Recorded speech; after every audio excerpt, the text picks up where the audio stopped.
Diga aí, amiga, aqui é Felipe Pereira e nessa aula nós vamos falar sobre quem pode produzir o conteúdo do seu site ou do seu blog para que você consiga ter um bom posicionamento no Google e com isso aumentar seus resultados em termos de visitas, leads e clientes.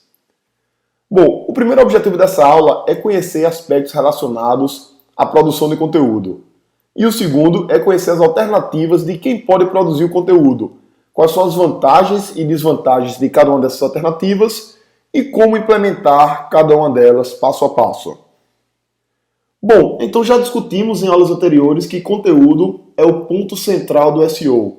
Hoje em dia, técnicas simplesmente para manipular o algoritmo do Google não funciona mais. Você precisa ter um conteúdo de qualidade.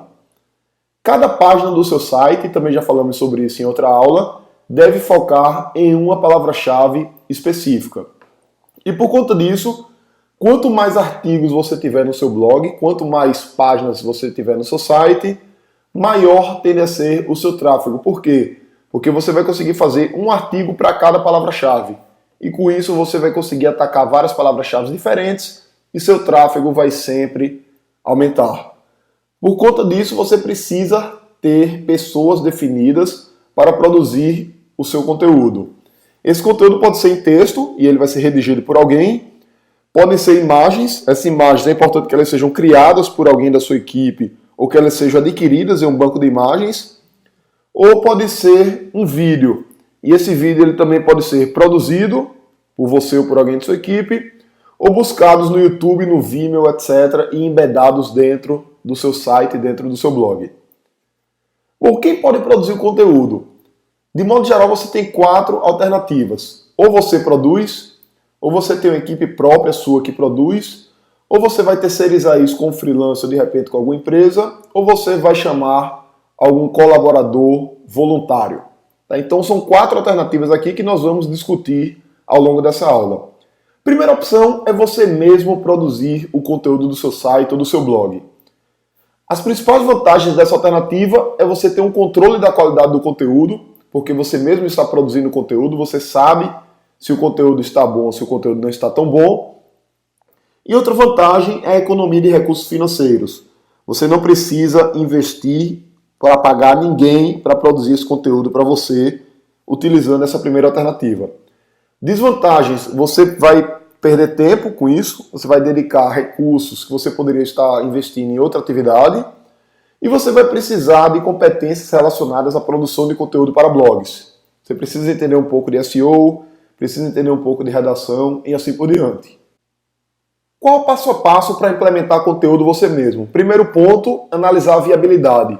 Você precisa analisar quanto custa o seu trabalho para você ver se vale a pena você mesmo fazer ou delegar essa atividade para outra pessoa. É muito comum, na verdade, no começo do empreendimento, você fazer várias atividades. Tá? Então, dependendo do estágio em que seu empreendimento se encontra, pode ser que você opte por você mesmo produzir esse conteúdo ou não. É importante você desenvolver competências relacionadas à produção de textos, SEO e até, se for o caso, edição de imagens. Terceira dica aqui para implementar produção de conteúdo você mesmo é definir uma rotina de postagens e seguir essa rotina. Então você pode postar, por exemplo, um artigo por semana, 2 por semana, nas segundas e nas quintas, por exemplo, 3 por semana, segunda, quarta e sexta, 1 por dia e assim por diante. Defina essa rotina e siga essa rotina que você definiu. Um quarto ponto aqui é uma dica que você pode produzir os artigos em um único dia e agendar.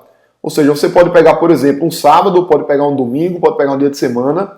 Nesse dia escrever 2, 3 ou 4 artigos e agendar a publicação para dias posteriores. Então com isso você não precisa estar o tempo todo produzindo artigo no dia de publicar. Você pode centralizar a produção em determinados dias. Uma segunda opção que você tem, ao invés de você mesmo produzir, é você ter uma equipe própria para isso aí. E é importante você contratar pessoas que tenham competências para isso. Então nessa alternativa 2 você vai contratar funcionários para produzir o conteúdo. As vantagens disso, você ter um maior controle da qualidade do conteúdo, porque a equipe está diretamente subordinada a você. Você tem uma economia de tempo, porque você não vai estar produzindo conteúdo, embora você vai ter que acompanhar. Você não precisa ter uma competência própria relacionada à produção de conteúdo para blogs, já que quem vai fazer isso é outra pessoa, e você tem um melhor tempo de resposta às demandas. Precisando de alguma coisa, a sua equipe já vai estar disponível para produzir um artigo, caso haja uma necessidade emergencial, por exemplo, ou alguma oportunidade que você viu. Desvantagens dessa opção: recursos financeiros, você precisa pagar para as pessoas produzirem, você precisa selecionar uma equipe com competência, você precisa acompanhar essa equipe e você tem uma possível fragilidade com a saída de funcionários. Se você contrata um jornalista, se você contrata um redator para produzir esse conteúdo e esse funcionário sai da sua equipe, você vai ficar sem ninguém para produzir o conteúdo naquele período. Então isso é uma possível limitação. Como é que implementa isso? Primeiro passo, é importante você definir as condições de contratação. Carga horária, salários e benefícios, que competências são exigidas e o local do trabalho. Posteriormente, você vai divulgar essa vaga em canais adequados. Você vai usar redes sociais, sites de vagas de emprego como Google Job, por exemplo, localmente aqui em Recife a gente usa muito. Divulgar através de amigos seus, funcionários, então usar vários canais que você tenha para divulgar a vaga que você definiu no passo 1. Em seguida você vai fazer a seleção, você pode analisar o currículo, pode elaborar provas e testes e pode fazer entrevistas. Então o processo de seleção da nossa equipe, aqui no Diga Aí, no Grupo FAP, na agência ONU Soluções, nós temos uma primeira etapa que nós pedimos um currículo e um texto breve de até 10 linhas do profissional falando por que ele quer fazer parte da nossa equipe. Em seguida nós temos uma primeira seleção, a primeira etapa de testes, e os candidatos mais bem qualificados nessa primeira etapa, os que se deram melhor, eles vêm para cá participar do treinamento e fazer uma segunda etapa. A partir daí, nós fazemos uma entrevista com o candidato selecionado para identificar o perfil dele. Então, é um processo que leva um certo tempo, ele é custoso, consome muito recurso, mas depois que nós passamos a implementar esse passo a passo, nós tivemos realmente uma qualidade muito maior na equipe, nos profissionais que são selecionados. Depois que você faz a seleção, você contrata o profissional, você coloca ele para trabalhar na sua equipe, e é importante nesse momento deixar claras as exigências e as metas.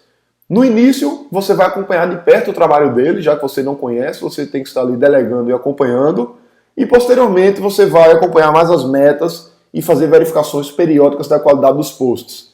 Uma vez que você delegou, você vai ficar acompanhando com a periodicidade menor depois que o tempo vai passando. Essa equipe ela também pode ser aproveitada para outras atividades. Então, dependendo da demanda, do volume de conteúdo que você tenha, você não vai precisar necessariamente de alguém dedicado ali o tempo todo para isso. Você pode dividir com outra atividade extra.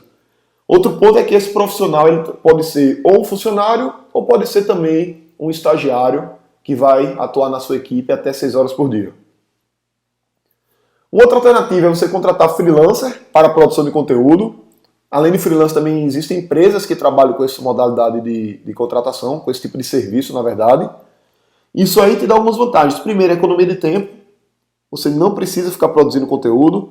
Segundo, você vai investir poucos recursos financeiros, comparando com a alternativa de contratar alguém próprio para a sua equipe. Terceiro ponto, você não precisa, novamente, de uma competência específica para a produção de conteúdo você mesmo. Quarto ponto é que você tem a escalabilidade da produção. Se você precisar de 2 artigos por dia, 3, 4, 5, contratando terceiros, você consegue ter isso com a maior facilidade. E o quinta vantagem é que você descentraliza a produção, reduzindo riscos. Ou seja, se você contrata uma empresa para produzir esse conteúdo para você, e essa empresa tem profissionais, o risco de alguém sair e você ficar sem o conteúdo não é seu, é da empresa. Se você contrata freelancer, você pode ter vários freelancers que prestam serviço para você. Novamente, o risco de você ficar sem conteúdo, ou o risco de alguém sair, por exemplo, ele é menor. Desvantagem dessa modalidade de contratação de freelancer ou da empresa, você tem um menor controle da qualidade do conteúdo, especialmente do freelancer. Na empresa, normalmente, existe uma pessoa que vai acompanhar isso lá dentro. Você precisa selecionar e acompanhar ou o fornecedor, no caso da empresa, o freelancer. E existe a possibilidade de desistências, descomprometimentos, especialmente no caso do freelancer. Dependendo do tipo de freelancer que você pegar, ele pode não ter continuidade no seu serviço posteriormente. Como fazer? Primeiro ponto, definir as condições de contratação, valor, forma de pagamento, qual o assunto dos posts, qual o tipo dessas postagens, qual a periodicidade e outras exigências que você tenha. Em segundo lugar, você divulga isso em redes sociais, sites de serviço para freelancer, amigos, funcionários, etc. Ou faz uma pesquisa na internet, no próprio Google, caso você tenha interesse em contratar uma empresa para produzir esse conteúdo para você. Posteriormente, você faz a seleção, você pode pedir a amostra de textos e analisar também a qualidade e a pontualidade. Em seguida, você contrata o profissional ou a empresa mais qualificado dentro dos seus critérios. Novamente, deixar claras as exigências e metas, acompanhar de perto o trabalho no início, assim como você faria com um profissional contratado por você. Posteriormente, acompanhar as metas e fazer verificações periódicas. E nesse caso é importante ter atenção a plágio e uso indevido de imagens. Então, se você não está com o profissional ali perto acompanhando, você corre o risco dele fazer uma cópia do conteúdo de alguém ou usar imagens indevidamente, que ele fez uma busca simples lá no Google, e com isso você pode ter problemas jurídicos posteriores. Então eu conheço empresas, por exemplo, que foram produzir conteúdo, foram produzir um site com um profissional, um freelancer ou uma agência, não sei ao certo, que não teve esse cuidado, foi lá no Google, pesquisou uma imagem qualquer, colocou no site dele, e essa empresa tomou um processo de um fotógrafo querendo uma indenização pelo uso indevido da imagem que o fotógrafo tirou. Então é importante ter atenção também a esse ponto. E por fim, cumpra sempre o acordado. O que você combinou, você cumpre posteriormente. Quarta opção de equipe é você não fazer você mesmo, não contratar e não terceirizar. Você trabalhar com colaboradores voluntários. Então a ideia aqui é você ter uma equipe de pessoas que não recebem nada para contribuir para o seu blog e na verdade elas vão contribuir por quê? Porque elas querem visibilidade. No Diga Aí, por exemplo, nós temos hoje dezenas de milhares de visitas por mês, a maior parte dessas visitas de busca orgânica, inclusive para artigos bem concorridos, em palavras-chave concorridos no mercado em que a gente atua, e muitos conteúdos são produzidos por outros colunistas. Temos hoje uma rede de mais de 10 colunistas que publicam conteúdo para nós o tempo todo. E isso aí é interessante para a gente, porque a gente tem conteúdo de qualidade vindo de um colunista sem a gente precisar contratar, e é importante para ele porque ele consegue um portal grande de visibilidade para que ele consiga expor o trabalho dele. Além disso, nossa audiência também ganha porque tem acesso a mais e mais conteúdo. Então você tem aí uma relação ganha-ganha-ganha.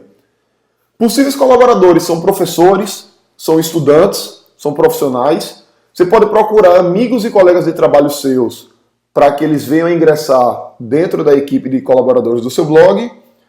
E você também pode procurar pessoas dentro de grupos em redes sociais com interesse em comum. Então você tem um blog sobre saúde. Você pode ir lá no Facebook, procurar grupos de saúde e entrar em contato com as pessoas de lá. Você pode também ir no LinkedIn, procurar grupos de saúde e assim por diante. O que é que os colaboradores voluntários valorizam? Eles querem status, eles gostam de pequenos brindes. Então a gente sempre dá, por exemplo, um livro, uma caneca, uma camisa, coisas desse tipo. E também eles sempre participam de cursos e eventos. Nós somos muito procurados para fazer parcerias, então vai haver um evento em determinada cidade. A empresa que está organizando o evento nos contata para que a gente faça a cobertura do evento e com isso nós ganhamos convites e ingressos e levamos os nossos colaboradores, os colunistas, para esses eventos. Então com isso eles gostam bastante. Além da visibilidade e do status, eles conseguem participar de vários eventos e de treinamentos. Vantagens dessa alternativa para a criação de conteúdo. Primeiro, economia de tempo, você não vai estar lá produzindo. Poucos recursos financeiros, porque você vai, no máximo, comprar algum brinde, alguma coisa. Você não precisa saber produzir o conteúdo necessariamente, embora você precise analisar o conteúdo produzido por outras pessoas. E outra vantagem é a rede de relacionamento dos colaboradores. Muitas vezes eles vão viralizar o conteúdo que eles publicaram, eles vão compartilhar com outras pessoas. Desvantagem, menor controle da qualidade, você precisa estar ali acompanhando realmente. Precisa acompanhar não só a qualidade, como também o comprometimento, o prazo e as datas. E você tem possibilidade de desistências e de descomprometimento das pessoas esfriarem a relação com você. Como implementar isso passo a passo? Primeiro ponto, definir as condições da seleção. Então nós sempre fazemos seleção para colunista no Diga Aí. E a gente vai definir assuntos e tipos dos posts, periodicidade, benefícios e outras exigências. É importante você valorizar o processo, ou seja, não é qualquer pessoa que pode se tornar colunista, lá no caso da nossa equipe. Isso é uma dica para você, você também pode adotar esse tipo de postura. Depois você vai divulgar isso em redes sociais, amigos, funcionários, colegas de trabalho, etc. Fazer com que a vaga seja bem divulgada, as vagas, as oportunidades. Vai fazer a seleção, você pode analisar o currículo e a gente pede normalmente uma amostra de texto. E você pode analisar também a formação, a qualidade do conteúdo e a pontualidade. Posteriormente, você avisa os selecionados que eles foram escolhidos e passa detalhadamente as diretrizes, exatamente o que é que você quer, o que é que você espera de cada um. Outra dica, criar um senso de comunidade. Você pode criar um grupo no Facebook, por exemplo, como nós temos. Estimular encontros presenciais sempre que possível. Nós aqui fazemos alguns com a equipe de Recife. As outras pessoas de outros estados normalmente não podem participar, embora a gente faça ocasionalmente algum hangout. Deixar claras as metas e exigências e no início acompanhar de perto o trabalho de cada um desses colaboradores. Posteriormente, assim como nos módulos anteriores, nas outras alternativas que mostrei, você pode acompanhar as metas e fazer apenas verificação periódica da qualidade dos posts. Lá no caso do Diga Aí, nós temos a Andresa hoje, que é a nossa editora-chefe, e ela faz esse acompanhamento dia a dia de cada post que é enviado. Novamente, atenção a plágio e uso indevido de imagens, está sempre orientando as pessoas com relação a isso. Ter um grupo no Facebook, além do senso de comunidade, você pode estar ali sempre trocando informações, dando sugestão de pautas, recebendo feedback, dando feedback. É legal criar um documento com os posts que cada um está produzindo para evitar pauta repetida. Já tivemos esse tipo de problema. Um determinado assunto ele está muito quente e duas pessoas vão escrever sobre o mesmo assunto. E depois elas descobrem isso. Então é importante trocar a informação no grupo, quem está escrevendo sobre o quê. Mensalmente, apresentar os números do blog e coletar também sugestões e críticas da equipe. Também é importante, você pode inclusive aproveitar esse momento para isso, divulgar e valorizar os melhores colunistas. Tanto com relação à frequência de posts e comprometimento, como com relação à visualização, os posts que tiveram mais visitas. Premiar os melhores colunistas, como eu falei, livros, brindes, canecas, cursos, entradas em eventos. Sempre cumprir o que foi combinado. Estar pronto para a falta de comprometimento e desistências, que isso vai acontecer normalmente. E sempre que necessário, entrar em contato com aquele colunista que não está ali muito comprometido e você conversar com ele para que ele consiga ou ele reengajar ou ele deixar o time de colunistas do seu blog e do seu portal. É muito mais interessante você ter um time de colunistas pequeno e engajado e com quem você possa contar na frequência de conteúdo do que você ter um time grande que você não sabe quando vai mandar artigos para você.